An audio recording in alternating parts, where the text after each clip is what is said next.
Hi అండి, అందరికీ నమస్తే. ఈవేళ నేను వండబోయేది గోంగూర చికెన్. ఇదిగోండి, గోంగూర చికెన్కి కావాల్సింది గోంగూర 2 కట్టలు తీసుకున్నాను చిన్నవి, కోడి మాంసం అర కేజీ. ఇదిగోండి, 1 పెద్ద ఉల్లిపాయలు చిన్న ముక్కలుగా కట్ చేసుకున్నాను. అలాగే 2 మీడియం సైజ్ టమాటాలు చిన్న చిన్న ముక్కలు కట్ చేసుకున్నాను. సరిపడా ఆయిల్, అల్లం వెల్లుల్లి పేస్ట్ 2 చెంచాలు, 4-5 పచ్చిమిరపకాయలు, సరిపడా సాల్ట్, కారం 2 చెంచాలు, కొద్దిగా పసుపు. ఇప్పుడు ముందుగా మనం గోంగూర ఉడకబెట్టుకుందాం అండి. ఇదిగోండి తెప్పాల గోంగూర వేసుకుందాం. ఇదిగోండి గోంగూర వేసుకున్నాము. 2-3 పచ్చిమిరపకాయలు,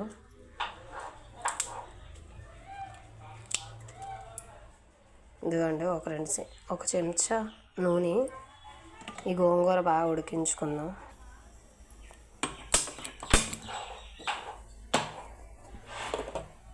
ఇదిగోండి, గోంగూరలో నీళ్ళే వేయక్కర్లేదు, అందులో వాటర్తోనే గోంగూర మొత్తం ఉడికిపోతుంది. మూత పెట్టి ఉడికించుకుందాం. గోంగూర ఉడికిందేమో చూద్దామండి. ఇదిగోండి ఉడికిపోయింది. ఇది బాగా మెదుపుకుందాము. ఇదిగోండి మెదిపేసుకున్నాము. ఇది పక్కన పెట్టేసుకుందాము.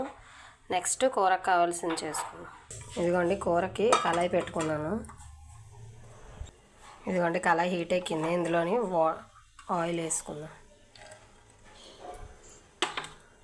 ఇదిగోండి ఆయిల్ హీట్ అయిపోయింది. ఇందులోని చెక్క, లవంగా, దాల్చిన చెక్క వేసుకుందాం. యాలకులు వేసుకుందాం. ఇవి బాగా వేయించుకోవాలి. ఇదిగోండి ఇవి వేగిపోయి ఇందులోని ఉల్లిపాయలు వేయించుకుందాం. పచ్చిమిరపకాయలు కూడా వేసేసుకున్నాం అండి. బాగా వేసుకున్నాం. ఇదిగోండి ఉల్లిపాయలు వేగాయి. ఇందులోని చికెన్ వేసేసుకుందాం. ఇదిగోండి ఇందులోనే అల్లం వెల్లుల్లి పేస్ట్ వేసేసుకుందాం. చికెన్తో పాటు వేగుతుంది. ఇదిగోండి బాగా కలిపేసాను కదా. ఇది మూత పెట్టి వేయించుకుందాం. సిమ్లో పెట్టి వేయించుకుందాం. చికెన్ వేగిందేమో చూద్దాం రండి. చూద్దాం. ఇదిగోండి చూసారా, చికెన్లోంచి వాటర్ వచ్చింది కదా. ఈ వాటర్ అంతా ఇంకిపోవాలి. ఇదిగోండి చికెన్లో నీరు ఇంకిపోయింది. ఇందులోనే టమాటా ముక్కలు వేసేసుకుందాం. ఇవి బాగా కలుపుకొని మూత పెట్టేస్తాం. టమాటా మగ్గిపోయిందేమో చూద్దామండి. ఇదిగోండి మగ్గిపోయింది.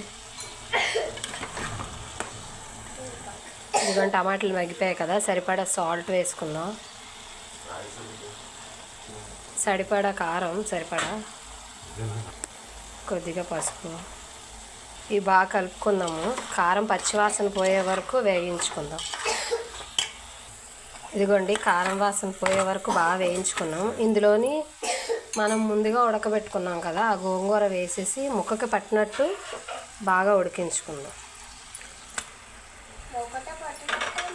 ఇదిగోండి బాగా కలుపుకున్నాం కదా. ఇందులో కొద్దిగా వాటర్ వేసుకుందాం. వాటర్ వేసి ఉడికిద్దాం. అయిపోయిందేమో చూద్దామండి. ఇదిగోండి అయిపోయింది. ఆయిల్ బయటకు వచ్చింది చూసారా. ముక్కకు కూడా బాగా పట్టింది గోంగూర. ఇదిగోండి అయిపోయింది. ఇందులో నేను ఎటువంటి గరం మసాలా పౌడర్ అది వేయట్లేదండి.